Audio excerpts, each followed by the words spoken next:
Assalamualaikum warahmatullahi wabarakatuh. Halo semuanya, kenalin kita dari kelompok 4. Di video ini kita akan ngebahas tentang penjelajahan samudra bangsa Portugis.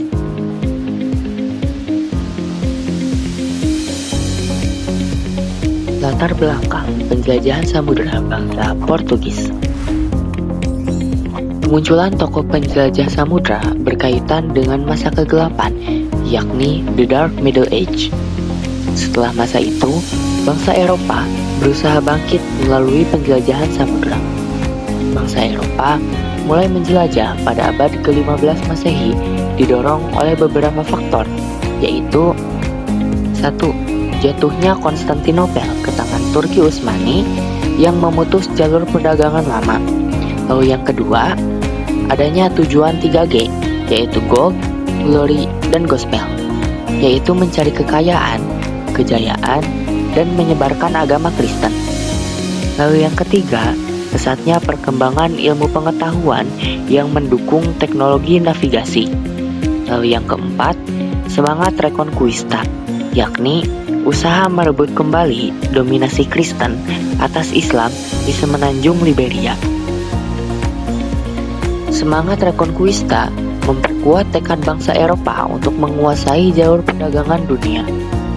Saingan antara Portugis dan Spanyol kemudian diselesaikan melalui perjanjian Tordesillas tahun 1494 yang membagi wilayah penjelajahan, yakni barat untuk Spanyol dan timur untuk Portugis. Tokoh-tokoh penjelajahan samudra bangsa Portugis. 1. Bartolomeu Dias. Rute perjalanannya dimulai dari Lisabon, Portugis pada tahun 1486. Dias mencari jalan untuk menemukan dunia timur dengan bergerak ke arah selatan menyusuri pesisir bagian barat benua Afrika. Namun, pelayarannya hanya sampai di Tanjung Harapan, Afrika Selatan karena stok makanan hampir habis dan dilanda badai serta gelombang besar. Vasco da Gama berlayar dari Lisabon ke arah selatan mengitari benua Afrika hingga tiba di India. Pelayarannya dianggap sebagai penemuan pertama rute laut dari Eropa ke India untuk menggantikan rute darat, yaitu jalur sutra yang dinilai mahal dan tidak aman.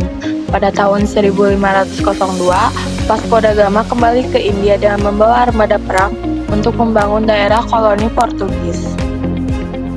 3. Alfonso de Albuquerque.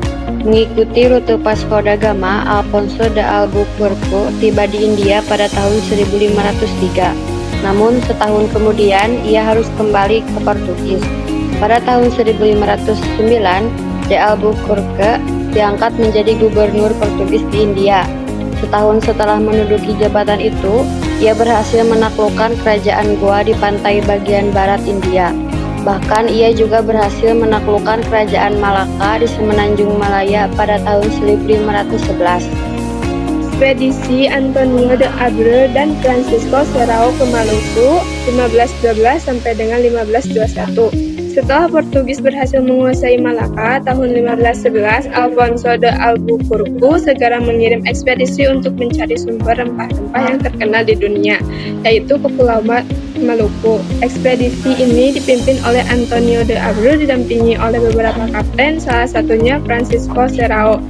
Mereka berangkat dari Malaka pada awal 1512. Dalam perjalanannya, armada Portugis menyusuri jalur laut timur dengan singgah sebentar di beberapa wilayah seperti pantai utara Jawa, Bali, dan Nusa Tenggara. Sebelum akhirnya sampai di Kepulauan Banda, pusat pala dan tuli.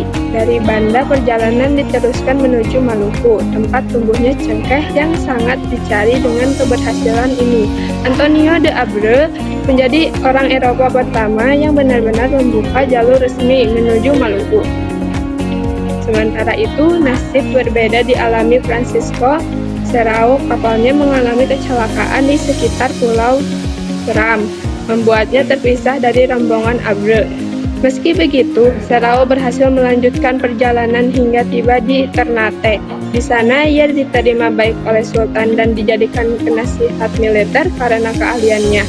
Berbeda dengan Abre yang kembali, Serau memilih menetap di Maluku, menikah dengan penduduk setempat, dan mengabdikan hidupnya hingga wafat pada 1521. Sekian video pembelajaran dari kelompok 4. Terima kasih atas perhatiannya. Mohon maaf apabila ada kesalahan. Semoga ilmunya bermanfaat. Terima kasih. Wassalamualaikum warahmatullahi wabarakatuh.